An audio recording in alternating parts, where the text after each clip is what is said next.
Question 3. There are 5 red counters and Y blue counters in a bag.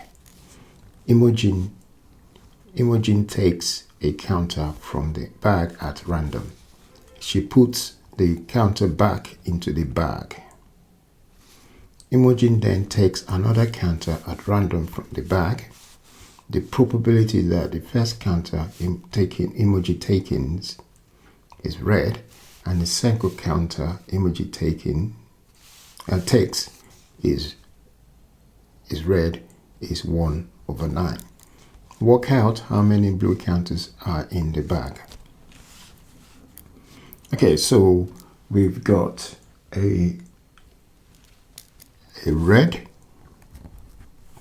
and a blue, and so there are 5 red counters, so we have to put 5 there, and there are Y blue counters, but the total will be 5 plus Y.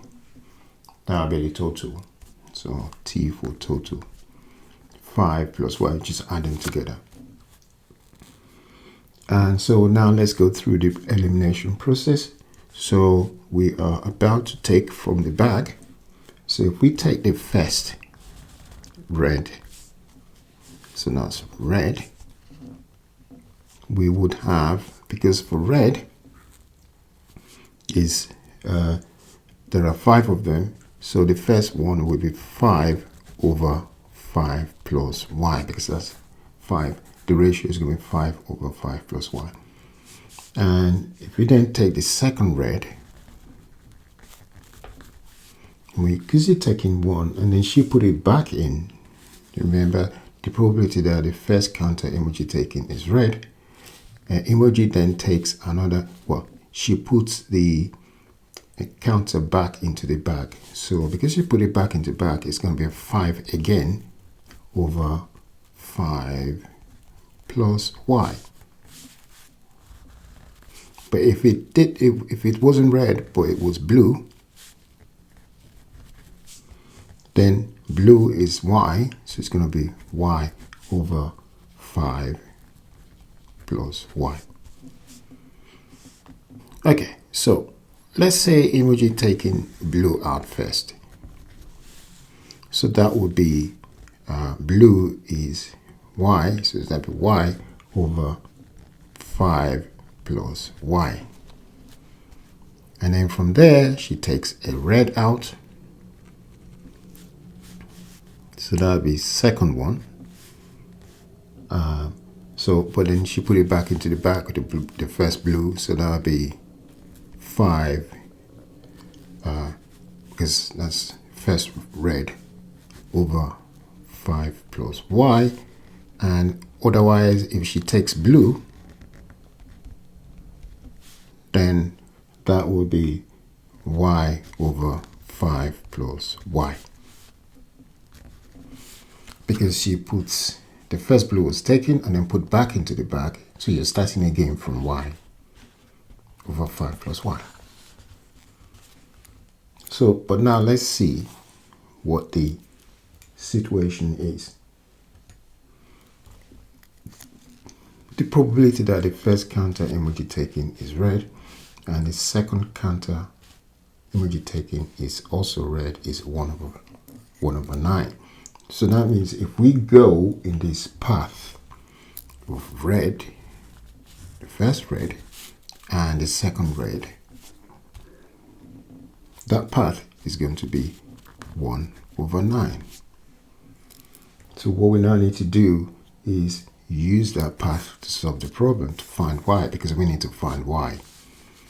So we have to say the first part that times that, so that would be 5 over 5 plus Y times 5 over 5 plus Y will be equal to 1/9.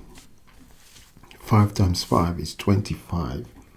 So it'll be 25 over 5 plus Y into bracket 5 plus Y equals 1/9.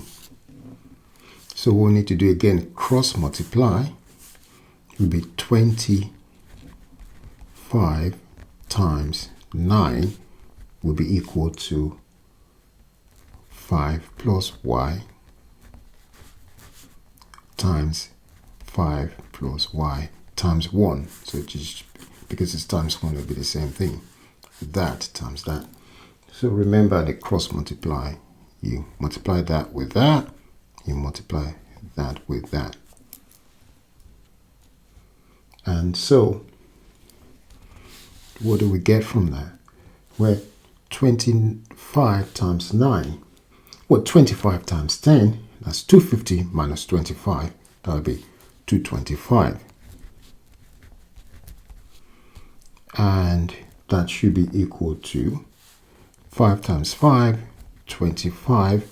5 times y, that's plus 5y. Y times 5 plus 5y. Y times y plus y squared. And that will be 225 equals to 25 plus 10y plus y squared. Okay, so what we've got now is we need to take the 225 to the other side, and so we're going to have 0 equals y squared plus 10y. Now that's minus 225 here, and plus 25 will be minus 200. Now we need to factorize these. To know, if you know how to factorize, you could quickly factorize that. You can see this is 10 times 20. So y plus 20 and y minus 10 is the factors here. Those are the two factors. If you expand this, you're going to get that. How do I get that? You could do it in terms of the quadratic, which is a equals 1, b equals 10, and c equals minus 200. Thinking about a y squared plus by squared plus by plus c equal to 0. All right, so you need to do your AC, and that's AC is 2 minus 200 times 1 is minus 200. Two numbers you can multiply together to get minus 200 will be 220 times 10. And when you add them together, you're going to get 10. So you want to have 20 times minus 10. And if you add them together, you're going to get 10 because b is 10. So that's good. All you need to do is take y there, y there, y there. And then you replace the 10 here. You replace the 10 here with that one. So you want to replace the 10y with this. So you're then going to have y squared, right? Plus 20y minus 10y minus 200. You could do that, or you might just want to say, or you could do another. You don't have to do that. So you could say, right, okay, or you might say y squared minus 10y plus 20y minus 200. Either is the same. Doesn't matter which way you do. You're still going to get 10y. Either you use that or that one. And now you see, if you do that, now what you can do now is to common factor here and common factor there. So common factor here is y, right? So y out, you're going to get y minus 10, and that's your y minus 10. And plus, what's common factor here? This is 20. So you take 20 out, you're going to get y minus 10 again. So you can see you've got this as common factor again. So you want to take those out, common factor, right? Don't forget that's equal to 0. So now the common factor here is going to be y minus 10. That's one factor. What's left? What's left is you've got plus 20 and y.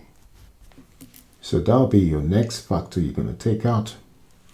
And that's what's left. So you're going to get y plus 20 equal to 0. So that's how we got that. Okay, so if we carry on from here now, you can see now we can then set this to 0, set that to 0, which means y plus 20 equal to 0 and y minus 10 equal to 0. In this case, y equals to minus 20 and y equals to 10. So you can see y cannot be minus 20 in this situation because it will be negative. So y has to be 10.